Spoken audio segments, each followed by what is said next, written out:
All right, so moving on. Today we're going to look at some ways that you can apply 30, 60, 90, and 45, 45, 90 triangle rules and Pythagorean theorem in other situations that aren't just triangles. So, for example, here, if you start off with a square and you draw in this segment, this dotted one, that's called a diagonal. Whoa. What?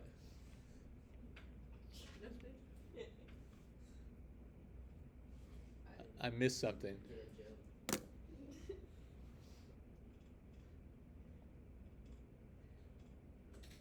Okay. So that's the diagonal. Are y'all laughing at how I say diagonal? No, it's just very obvious. Okay.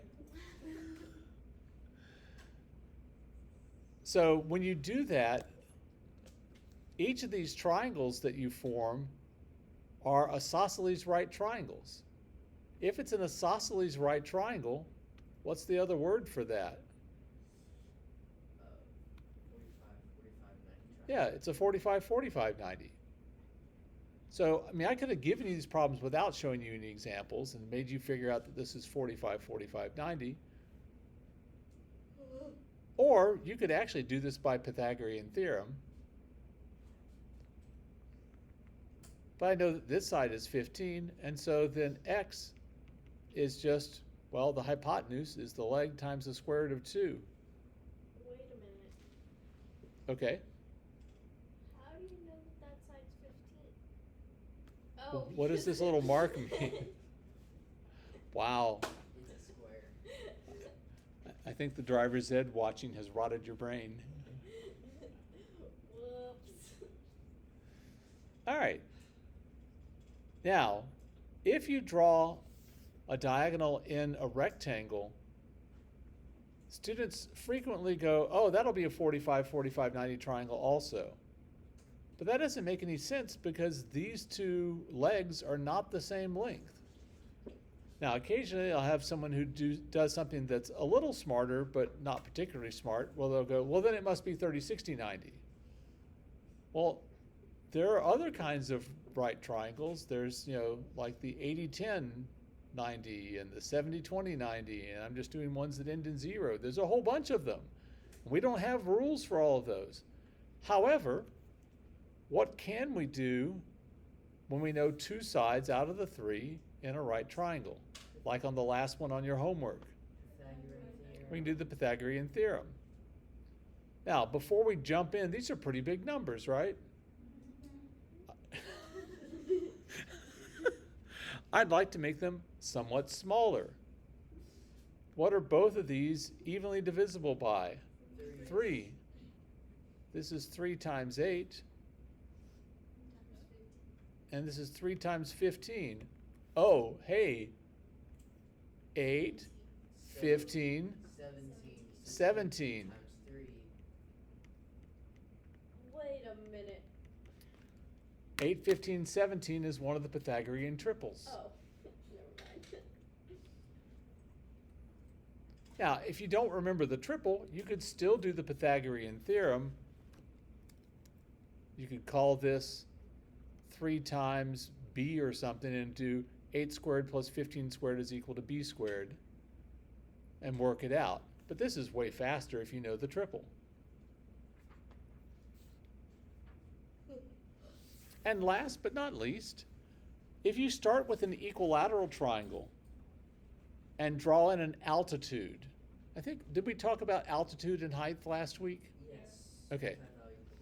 So when you drop in an altitude here, this triangle originally was equilateral. Well, if it was equilateral, what's the measure of each of its angles?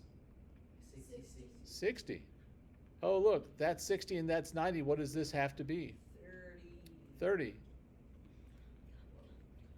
It splits the triangle into 2 30, 60, 90 triangles. Which side of the 30, 60, 90 triangle do I have? 12. Which is which side? Oh, the long side. Stop saying long side. Long leg. It's the long leg because the hypotenuse is the long side, right? We talked about that last week. So we've got the long leg. What do I do to the long leg to find the short leg? Yeah, divide by the square root of 3. So this is going to be 12 divided by the square root of 3.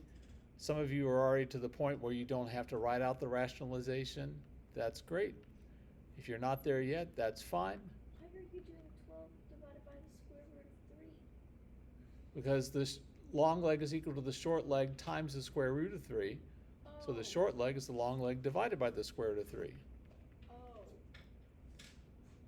So this is 4 square roots of 3. And what do I do to the short leg to get the hypotenuse? Times 2. Times 2. So that's 8 square roots of 3.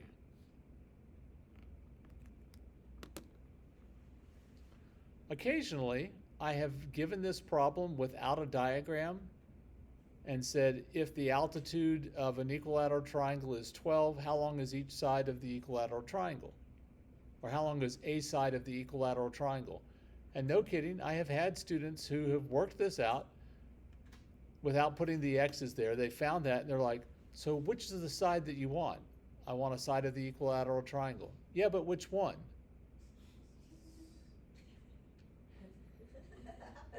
In the equilateral triangle, all the sides, and I don't tell them this because I'm like, okay, you're supposed to know this. In the equilateral triangle, all the sides are 8 square roots of 3. I think that's something I would ask. Not anymore. Hopefully. Have you ever heard the saying, forewarned is forearmed? No. That means if I tell you in advance that this is something you should be careful of, if you follow my advice, then you won't make that mistake. I forget easily. You forget what? I forget easily. Do you? You have a 12-and-a-half-hour stopwatch timer thing. What? What? You have a clock. Or is that just like just the clock? You just have seconds? Yeah. Because I don't know. Dude. Mostly because our bells are not exactly on the minute, and so I need to know about how many seconds. Can you do that? Yeah.